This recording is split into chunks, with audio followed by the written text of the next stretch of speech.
Hello and welcome to Nltv News. Now this is Johanna Muri and we'll start with the headlines.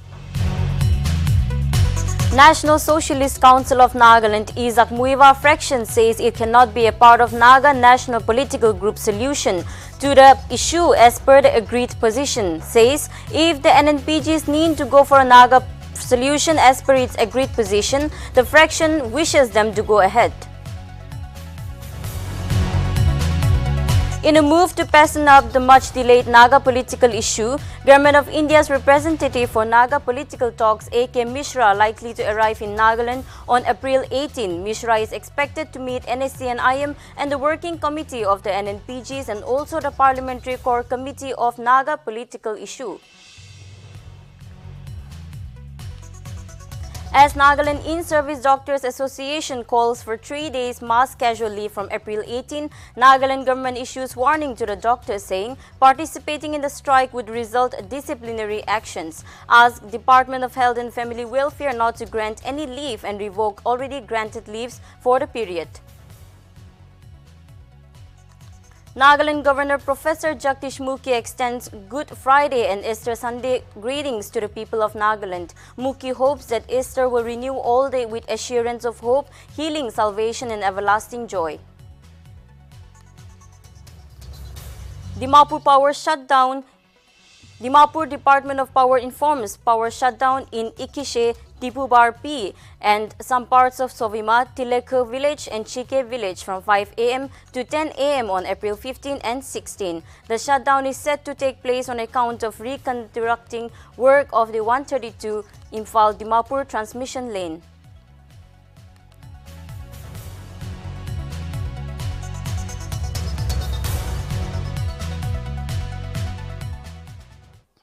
And now the news in details. The impending Naga political issue seems to have taken an interesting turn as National Socialist Council of Nagaland has decided to stay away from the Naga National Political Group solution to the issue as per the agreed position.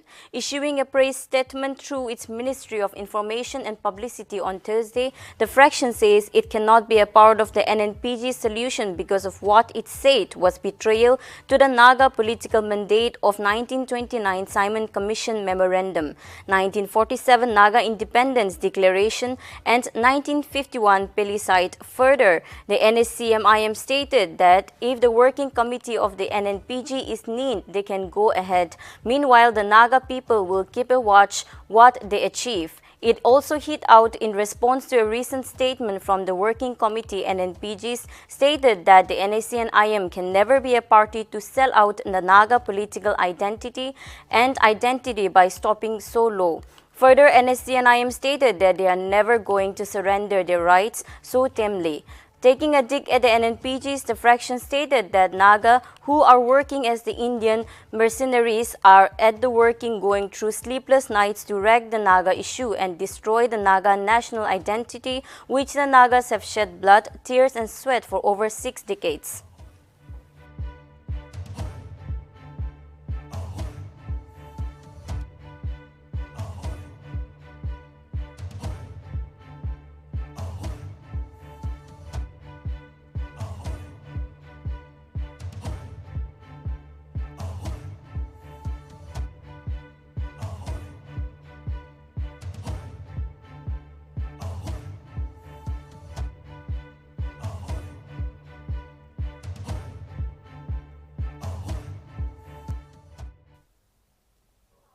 In a move to fasten up the much-delayed Naga political issue, A.K. Mishra, who has been appointed as Government of India's representative for Naga political talks last year, is likely to arrive in Nagaland on April 18. Mishra, who became the interlocutor for Naga peace process following the departure of Nltv, is expected to stay in state for a week. During his stay, Mishra is expected to meet NSC and IM and the Working Committee of the NNPGs. In addition, Mishra would also sit along along with Parliamentary Core Committee of Naga Political Issue to streamline the next level of deliberations with all the stakeholders. The meeting are scheduled to take place at Police Complex of Chumukedima. They can be seen significant after the UDA delegations led by Chief Minister Nltv and other top political leaders of state has series of meetings with the Union Home Minister Amit Shah and Prime Minister Narendra Modi and central leadership at the national capital in past few days. Now we will have a phono with our senior content producer.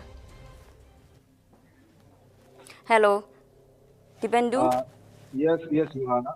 Can you please give us more details on this update? Uh, as we have all mentioned, AK Mishra is expected to arrive, in Nagaland. We have got some inputs that he's expected to reach Nagaland on April 18th, and he's expected to stay in the state for a week. And in this stay, during his, he will talk with the NSC and IM and the NNPGs as well, to bring back the Naga peace process on on track, actually, to beg your pardon. Interestingly, the NSC and IM has some reservations over the former interlocutor R.N. Ravi, and over in time it has repeatedly said that on the issue of separate flag and constitution, it will not stand back from its position, and that has been the main issue that has somehow derailed the Naga peace process, during the tenure of R.N. Ravi, who didn't have a agreed position to the proposal of NSNIM of having a separate flag and constitution.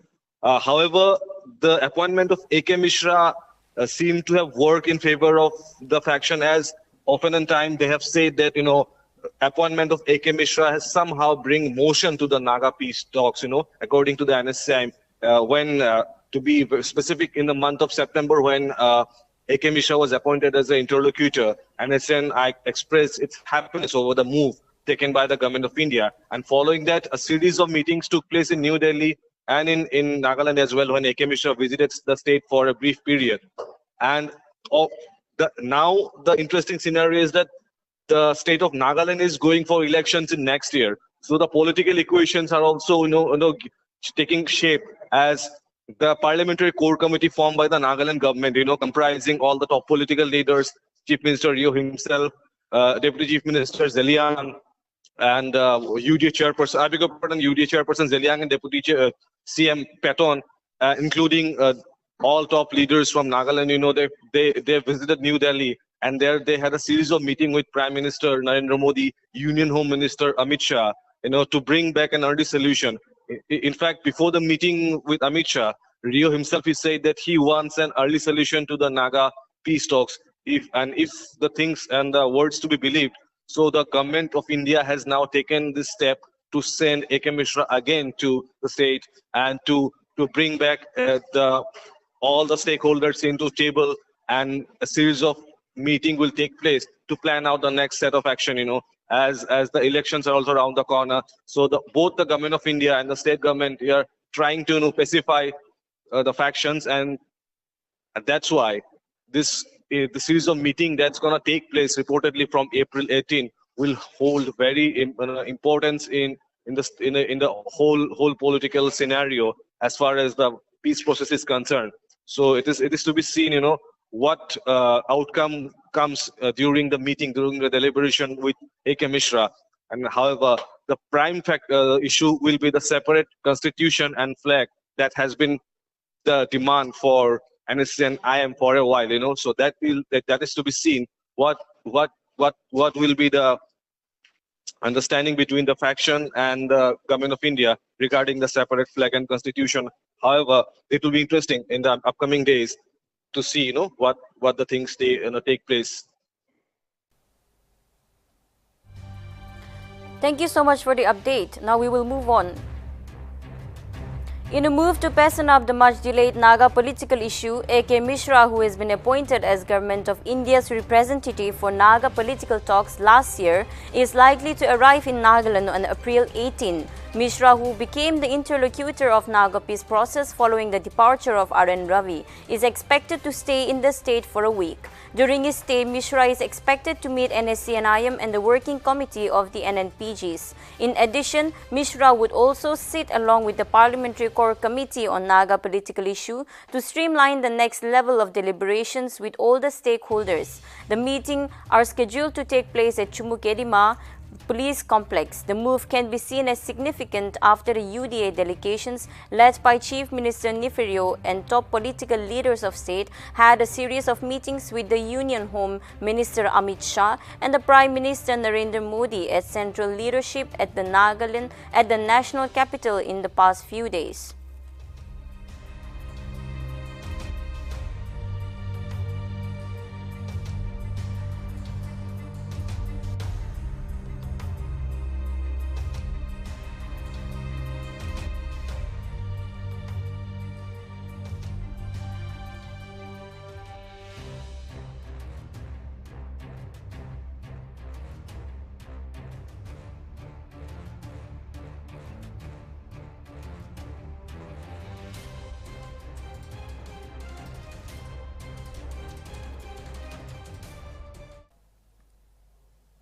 Nagaland government has issued warning to the doctors as the Nagaland In-Service Doctors Association calls for mass casual leave from April 18 to 20, 2022. Government has said that it would not grant casual leave to doctors for the aforementioned period as doctors go for the demand in increase in superannuation age from 60 to 62 years.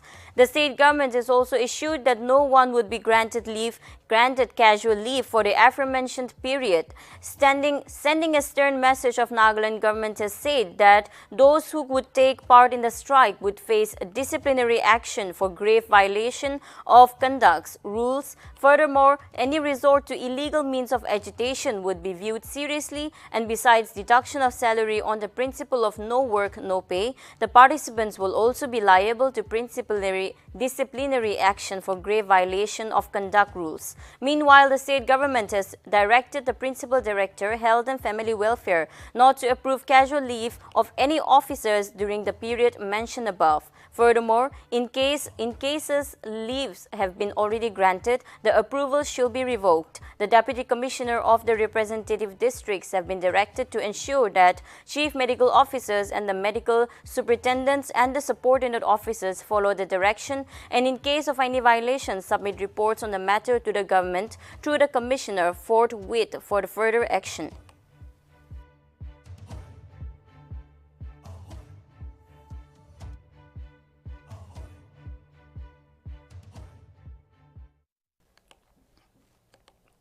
NIDA President Dr. E. Pansuthang on Thursday during a press conference at Directorate of Health and Family Welfare IDSP Hall stated that in protest against the government, the association is taking a mass casual leave for 3 days. However, emergency services will still be operating while they take up the mass casual leave. He also made an appeal to the people to cooperate with them and support their stand demand. The President, Dr. E. Payantang, stated that no matter what the organization is, to agitate against the government is not anyone's interest. However, organizations such as NSF, CANSSEA, and SAMSA, who are all against the demands of the NIDA, wanting to clarify that 25 states, along with several others northeastern states, despite money being an issue, having all agreed to the announcement made by Prime Minister Narendra Modi. In this regard, the President of NIDA is hopeful that before the 18th of April, the government will be able to finalize a decision. Otherwise, the mass casual leave will keep extending into more days, and if anything goes wrong, the government, along with those organizations against NIDA, will be held responsible and bear its consequences.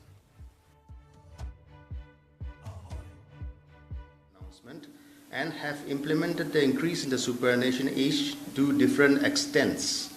This includes most of our northeastern states with similar financial constraints.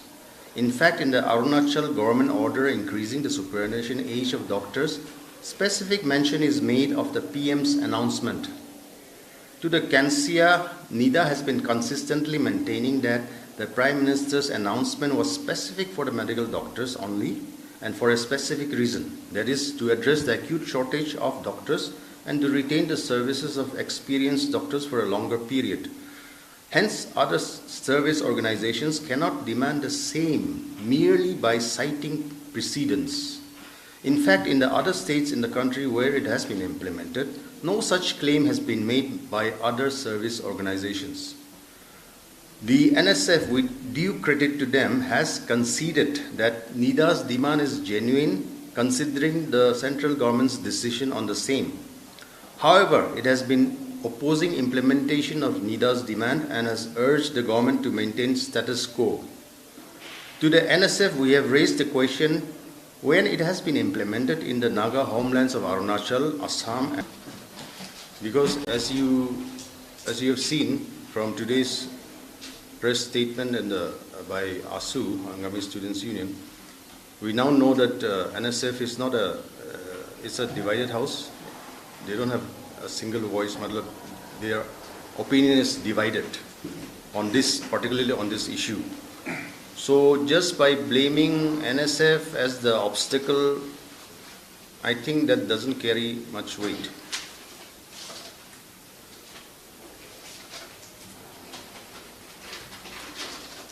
At the ENSF, that is the Eastern Dimapur District Planning and Development Board meeting for the month of April 2022 is set to be held on April 22nd, 12 noon at Resource Center, Land Resource Dimapur. Ruzapema, Deputy Commissioner and DP Vice Chairman Rajesh has requested the members to attend the meeting positively.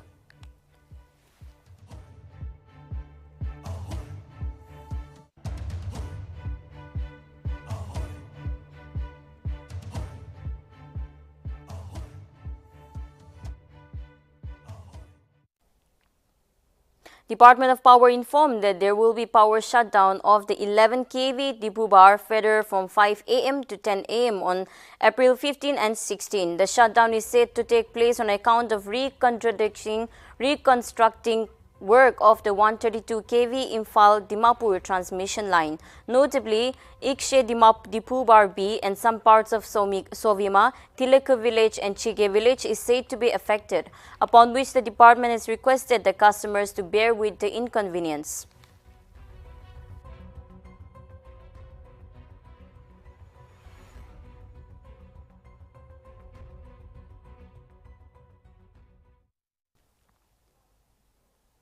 All India Council for Technical Education and Directorate of Technical Education Nagaland held a meeting on April 13 at DTE Conference Hall, Kohima. The meeting held to discuss regarding the various initiatives of NEAT Cell ACITE. Meanwhile, principal, senior lecturers and officials of DTE Nagaland attended the program. Notably, a delighted presentation about the AICTE internship portals, ELIS portals, NEAT schemes was carried out during the meeting.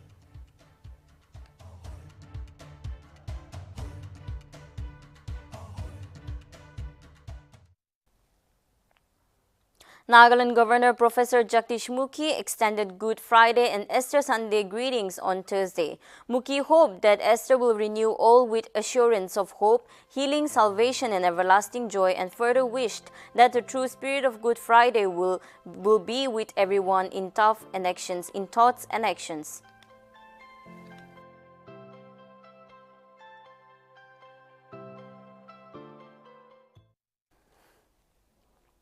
Health and Wellness Center was inaugurated at Rusoma, Kohima on April 13 by Director Health Office, said Sangita Patel. Patel, while addressing the gathering, acknowledged the commendable support and participation of villagers towards the department in the development of Rusoma HWC since 2019. Meanwhile, Mission Director of National Health Mission Nagaland, Dr. Ketire, urged the villagers to take advantage of the HWC and serve the rented through it.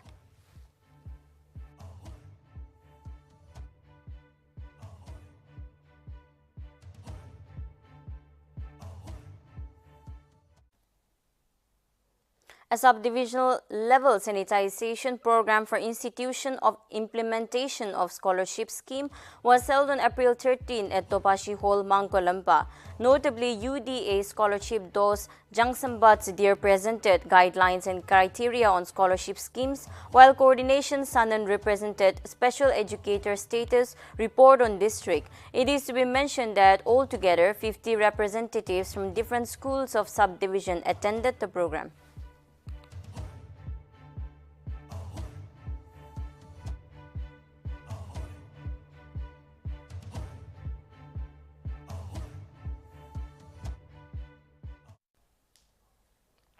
A book titled Meteorological Report of Nagaland 2021 was released by Soil and Water Conservation Secretary I. Libantang Lotha on April 13 at his office chamber. Notably, the booklet was published by the Soil Survey and Land Use Planning Wing to the department. Soil and Water Conservation Joint Director Rongsen Lam Zung, in his opening remark, highlighted the importance of meteorological data for agricultural-related activities.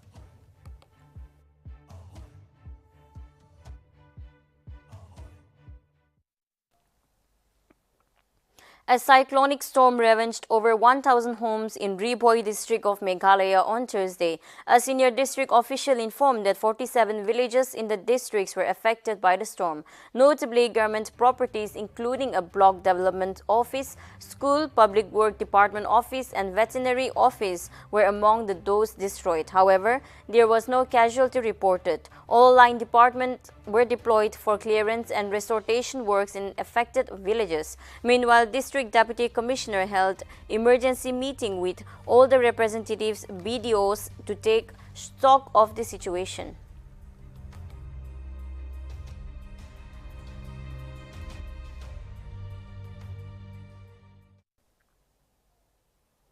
An earthquake of magnitude 5.3 on the Richter scale jolted north of Pangning, Arunachal Pradesh on Friday at 6:56 a.m. The National Center for Seismology informed NCS tweeted that the quake occurred at latitude 38.62, longitude 97.5, and the depth was measured at 30 kilometers.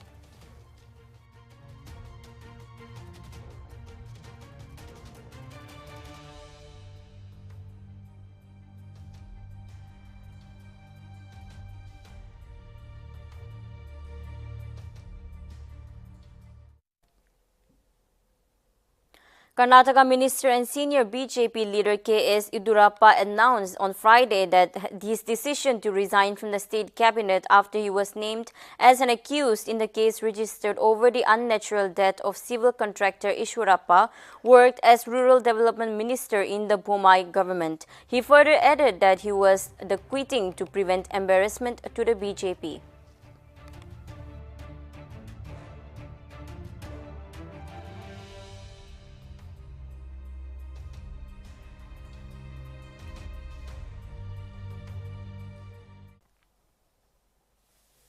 Following Karnataka Minister Yediyurappa's resignation announcement, the State Congress Chief D.K. Shivkumar said that resignation is not a solution and case of corruption has to be registered against State Minister K.S. Yediyurappa as he should be arrested in connection with the death case of contractor Santosh Patel. The Congress leader also questioned on not registering FIR after asking a 40% commission from the contractor. Shiva Kumar continued stating that contractor's mother, wife, brother and everyone alleged that he was tortured and asked for a commission, but there was no FIR on the complaint. He stated that the agitation is not on behalf of him or Congress but the voice of Karnataka. It is to be mentioned that the party will continue to protest against the government in front of Chief Minister's residence and in all districts.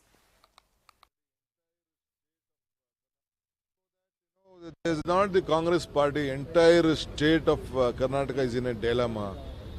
It is the most corruptive state of the country, and the association, which has been recognized by the government of Karnataka, the president himself has written a letter to the Prime Minister, Chief Minister on this issue.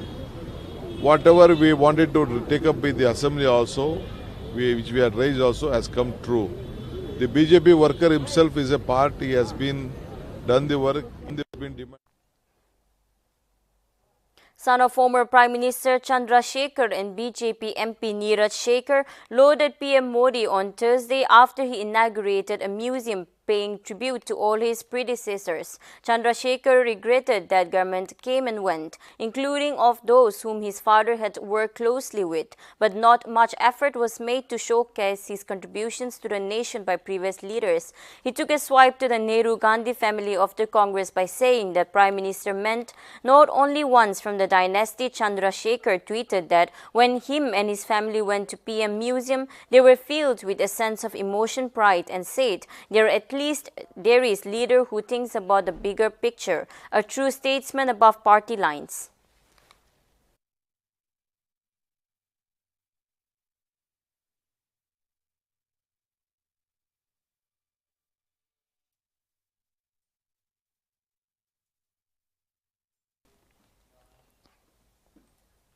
That is all for now. Thank you for tuning in. For more updates, keep watching Nagaland TV.